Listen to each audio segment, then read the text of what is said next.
ట్విట్టర్లో మీడియా కాదు ట్విట్టర్లో అదేదో మళ్ళీ ఎందుకు నేనే కదా అందరికి చెప్తూనే వచ్చాను కదా. నేనేదో అద్భుతంగా సాగర సంగమం తీసానని నేను చెప్పలేదు కదా. ఒక కామెడీ ఫిల్మ్ సిల్లీ ఫిల్మే తీసాము, one line Anudeep style one లైనర్స్తోనే చెప్పాము మేము కూడా.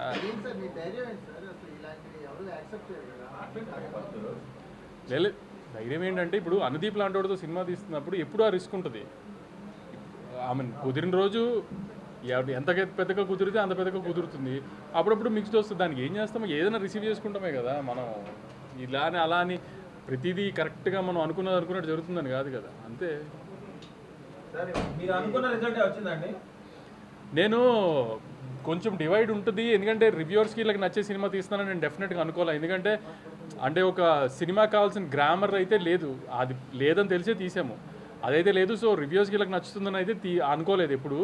కానీ రెగ్యులర్ పబ్లిక్ కూడా ఇటు ఎడిట్ ఇలా ప్యాచీగా ఉంది ఇది అది అంటున్నారు. అసలు అది ఎడిట్ ప్యాచీగా ఉండడానికి తీసుకుందే అలా బ్లాకులు కాదు.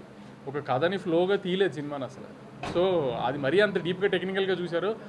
నేను ఫస్ట్ నుంచి అదే చెప్తున్నాను కదా, మీ అందరికి వచ్చి నవ్వుకుంటే వెళ్ళండి, ఖచ్చితంగా మ్యాక్సిమం నవ్విస్తానికి ట్రై చేసి నవ్విస్తాడు, అది దీపనే చెప్పాను నేను. దానికి ఎంతవరకు ఆమెను సాటిస్ఫై చేయగలిగాం లేదో చూసుకోవాలి అంతే. ఇంకా ఈ సినిమాల వరకు కొన్ని సినిమాలు అంతే కదా. అది నిన్న కూడా చెప్పాం కదా.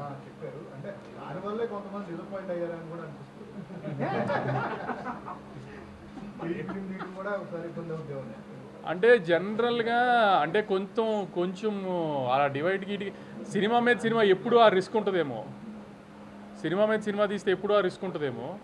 కానీ నేను మళ్ళీ చెప్తున్నాను, సరే కొంచెము ఆమెను కథ ఇటు గురించి డిస్కస్ చేస్తున్నారు అన్నీ ఓకే. కానీ ఇప్పుడు కూడా నాకు డిస్ట్రిబ్యూటర్స్ నుంచి ఫీడ్బ్యాక్ వస్తుంది కదా, సెకండ్ హాఫ్ బాగుంది, లాస్ట్లో మదర్ ఎమోషన్ బాగుంది, ఫన్ పండుతుంది.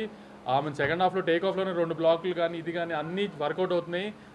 మీరు ఏ డౌట్ లేకుండా ఈ శివరాత్రి 2-3 రోజుల సెలవుల్లో డెఫినెట్గా థియేటర్కి వెళ్ళి చూడండి. ఖచ్చితంగా మీ 150 రూపాయలకి అయితే న్యాయం చేస్తామని గట్టిగా అనుకుంటున్నాము. కొన్ని విషయాల్లో కొంతమందిని న్యాయం చేయలేకపోయాము, అది న్యాయం చేద్దామని కూడా ఈ సినిమా తీయలేదు. ఆడియన్స్ నవ్విస్తానికి తీసాము, అది గ్యారంటీ నవ్విస్తున్నామని అనుకుంటాం. ఖచ్చితంగా ఈ వీకెండ్ థియేటర్కి వెళ్ళి సినిమా చూసిరండి, డిసప్పాయింట్ అవ్వరు. నేను కూడా చెప్పే కదా ఏదో ఇంటర్వ్యూలోనే ఎక్కడో సరదాగా. ప్రొడ్యూసర్గా పర్సనల్ ఎక్స్పీరియన్స్ కాదు, యాక్చువల్లీ నాకు అనుదీప్ చాలా తక్కువలో సినిమా తీసి పెట్టాడు. ప్రొడ్యూసర్గా నాకు ఇది హ్యాపీ సినిమా. నా కూతురు ఇంకా లేదు కదా, అంత పెద్ద కూతురు ఉంటే అప్పుడు అవన్నీ పర్సనల్ జరిగినాయి. అది చాలాసార్లు జరుగుతుంది కదా. 4-40 చేయరు, కానీ అనుకున్న బడ్జెట్లో ఎప్పుడు సినిమా తీయం కదా, అది మనకున్న గొప్పతనం కదా. అది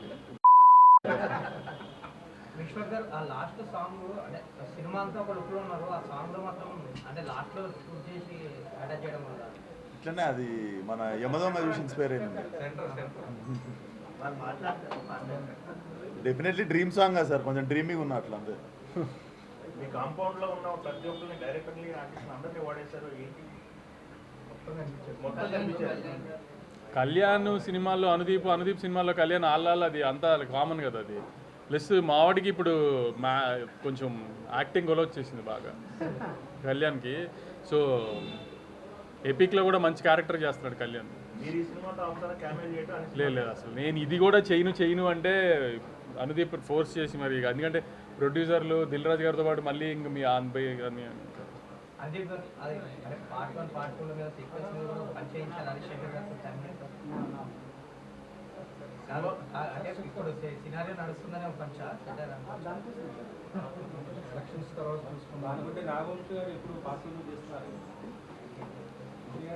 అదే అంటున్నా. ఇప్పుడు ఏదో నేను సినిమా తీసాను, మామూలుగా సినిమాలో జరుగుతున్నాయి అన్నిటి మీద పంచలే. హీరోయిన్ క్యారెక్టర్ పర్సనల్గా మీరు టైగర్ గారిని అనుకున్నారు కదా, అంటే వెయిట్ ఉండబట్టే కదా ఆ క్యారెక్టర్. అవును, తను పర్సనల్ మీరు పర్ఫెక్ట్ ఫీల్ అయ్యారు. అవును, నేను చెప్పాను కదా, తను పర్ఫామ్ బాగా చేస్తుంది, ఆమె ఫారెన్ నుంచి వచ్చిన ప్రొడ్యూసర్ కూతురులాగా కనబడాలి అని చెప్పి అప్పటికప్పుడు తీసుకున్న డెసిషన్ అది. డ్రాగన్ చూడగానే తీసుకున్న డెసిషన్ అది.